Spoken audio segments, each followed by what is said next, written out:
I'll tell you about it.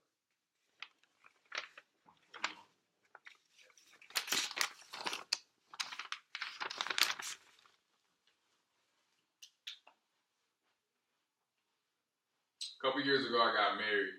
I quickly saw right away the importance of conducting rehearsals. For myself, I saw that I had to be in a certain place, at a certain place, at a certain time, and that I had to speak at a certain time. And without the conducting of rehearsals, the wedding ceremony could have been a complete devastation, not only for myself, but my wife, for everybody. That being said, my name is Michael Mack, and today I will brief you on the importance of rehearsals. It is important to inform you how to conduct proper and formal methods of rehearsing in order to give you confidence as a public speaker. During this speech, I will be discussing visualization, speech rate, dress rehearsals, debriefing your practice sessions, not expecting perfection, and posture and movement. There are numerous methods of preparing and rehearsing for a speech. Visualization. From our public speaking textbook, Lucas states visualization to simply be positive thinking. This serves more as a mental rehearsal. This will enable you as a speaker to settle your nerves prior to a speech. It's almost like having a family. Most of us, we have families in order to provide the right thing. We visualize it being good. We attempt to put our all into that one thing, thinking positively around it. Rehearsing speech rates is also essential to the productivity of public speaking. WriteOutLoud.com advises reading children's books, exercising patience, and also listening to good speakers. This will aid you in controlling your speech rate. Picture an auctioneer. Picture an auctioneer's speech rate, how fast they speak. Picture if a sloth could talk, how fast it could talk. And ask yourself how much you would actually want to listen to them publicly speak. Dress rehearsals are also important. They should be conducted anytime prior to you giving your speech.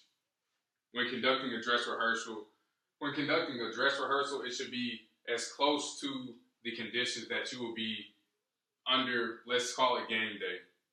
You should ensure that if you have to be in a certain place and time, that you should try and emulate that certain place and time as close as you can to have a proper, we'll say, dress rehearsal being conducted.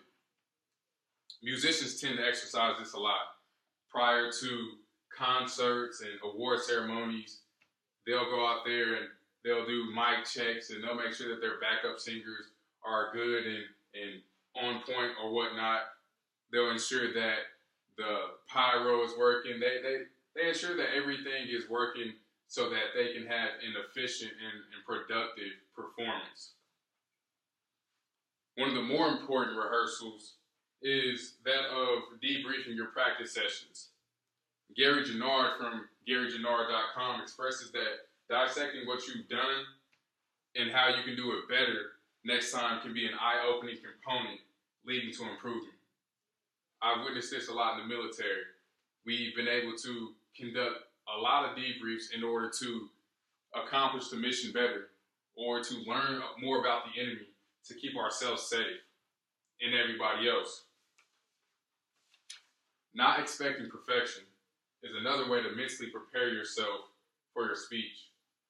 In The Art of Public Speaking, Lucas speaks on not expecting perfection, saying at some point in every presentation, every speaker says or does something that does not come across naturally or exactly as he or she planned it to.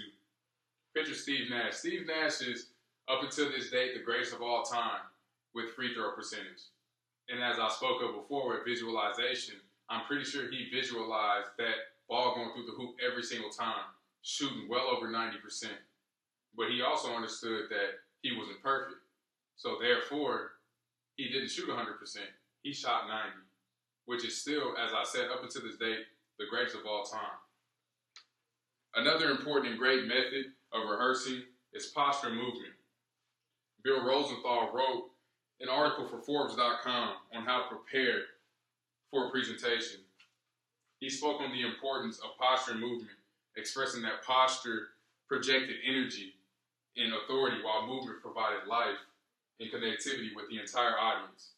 It's almost like, I'm pretty sure we all have gotten pulled over by a police officer or had to deal with some kind of object of authority.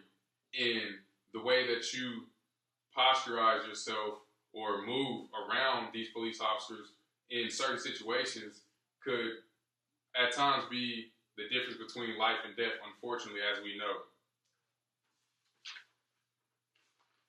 In conclusion, I have informed you on the importance of rehearsals through usage of different methods. By conducting these methods, you will not only be prepared physically, but mentally as well. Life and communications tells me stories every day. They tell me the stories of the confident and unconfident, the careless and the overcaring, the articulate and the hesitant. Now I ask you, which do you choose to be?